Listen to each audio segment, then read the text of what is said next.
Hello and welcome to today's LOL Esports Roundup, where we're going to cover the games from MSI that occurred today in the bracket stage, preview tomorrow's. And preview tomorrow's. No news to go over. Predictions, I'm 12-2. I predicted BLG to win. I thought it would be 3-1, but C9 did not win a single game, getting swept 3-0. On was my MVP. Elk went 21, 9, and 24, 35% of BLG's damage, over 1,000 DPM across 3 games. Yagao 12, 6, 21 in mid. And then Berserker 15, 8, 11, 25% of damage for C9 leading the way. So that last bit, 25% leading the way. Yeah. So C9 played carry-oriented junglers. We saw Kindred, we saw Nocturne. Well, Nocturne's more facilitator, but, an out-of-the-box pick. Kindred and Lee Sin. I thought Blabber was okay in this. Honestly, outside of getting a key Baron stolen in Game 2 from Shun, getting Blabber had a Baron stolen in Game 2 by Shun.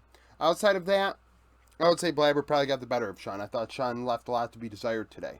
But that was a key steal. So, I feel like some people, I haven't watched comments and things like that, but C9 looked ahead, but really weren't in, I would argue, all 3 games, right? So, Game 3 was definitely back and forth. It was the messiest of the 3 when it came to gold for BLG. But Games 1 and 2, despite being down in kills, they had a gold lead literally 90% of the game.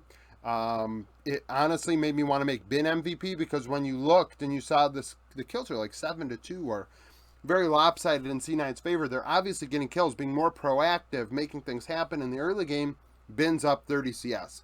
He's up 40 CS. Oh, well, that could be the matchup. Well, the gold diff is the way it is, right? So Bin has all this gold. Game 1 on Gnar, personally, Bin was my MVP. And he was my MVP at that point for the series, but in games 2 and 3, I didn't really like his impact as much as I did On's.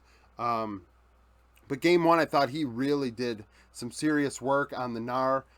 In team fights, really, one of the better Gnar performances I've seen in a while. A fabulous game out of him. Elk played very well on the Lucian in game 1 and game 2, and On played well on the Nami.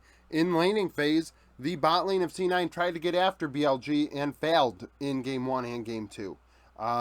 BLG able to turn it on them. Eminez, I thought, was outclassed. And I felt like that could have been a possibility. I said going into this event that I felt like C9 probably would have been better off playing in play-ins to start, get their feet wet, get all the jitters out, especially when it comes to Eminez, and figure out a way in which they want to play. Because clearly they got the wrong read from scrims. Blabber should not be on Kindred. And I'm going to tell you what, I know Blabber played very well, but Eminez on Galio, he made a couple things happen in the early game, but Eminez just isn't a Galio player, man. I just really don't see it. And Fudge, I thought, was non-existent in this series. I thought he played meh, getting gapped by Ben, and sure, like I said, you could say it was a champion selection, but he just really slowly died in those 3 games, in my opinion. Even on the Kennen in game 1, and then in game 3, I forget what he played into the Gwen. Maybe it was Kennen again. Just not great. Where Ben in game 2, I thought, despite being killed a couple times, had a significant gold lead. Once again, Elk had a significant gold lead, being 0-3, because Berserker honestly played a great series. Despite going 15, 8, 11 and not dealing enough damage, so I would say being too passive at times.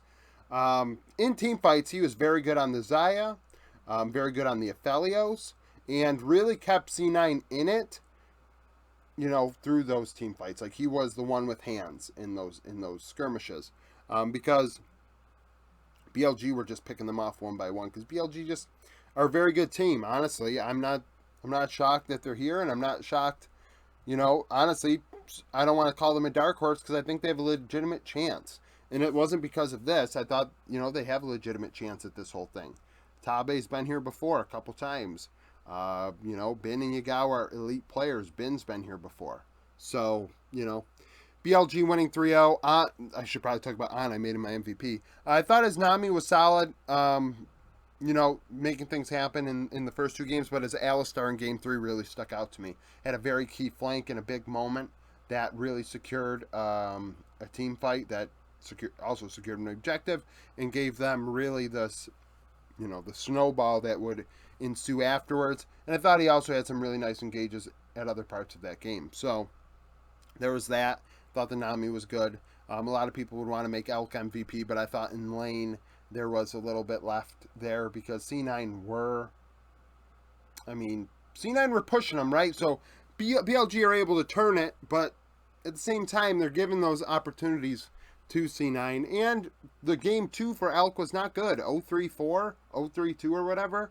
Like, sorry, if I'm going to punish Bin for struggling, I'm going to punish Elk. So the 1000 DPM is hard to ignore, though. I will say that. So I'm going to give it to his support who helped him get that DPM. Sneak peek for tomorrow, Golden Guardians JDG. Just want to make sure I'm recording. It would have been kind of late otherwise. They've never played because this is Golden Guardians' first trip to an international event. We have some overlap here, so Licorice and 369 did not cross paths. Gory has not been to an international event. Stixay and Huhi were it. While Huhi versus Missing, I guess, is a possibility. I didn't look. I don't know if Missing was at an international event before last year, so maybe I don't have to worry about that. Ruler and Stixay haven't crossed paths unless it was MSI 2016, which I didn't look at. But more recently, River and Kanavi faced off. And honestly, a lot of people would probably say after Gory, River is the next best player for Golden Guardians. Kanavi, in my opinion, is one of the best junglers in the world, probably only behind Canyon. I call it 1A, 1B.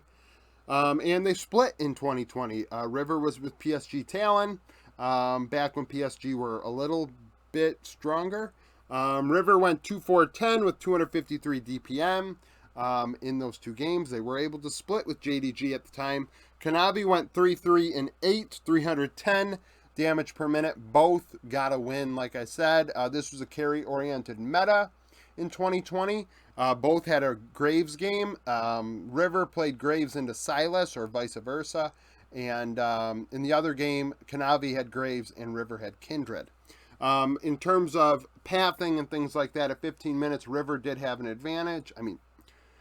Kanavi had an advantage over the two games by 14 CS in total. One game blowing out River by 23, and then the other game, River being up 9. So, should definitely be interesting. River has to play exceptional like he did on PSG to give them any chance in hell at this. An advantage is that JDG haven't played on stage yet at this event, right? And they are veterans. The moment should not be too big for them, but there are high expectations for these players. I also picked them to win, right? So very high expectations for JDG, and it starts tomorrow. So thank you for watching this video. If you liked it, like it, subscribe to the channel for daily League of Legends content. Follow me on Twitter, join the Discord, become a YouTube supporter, and I hope to see you again tomorrow.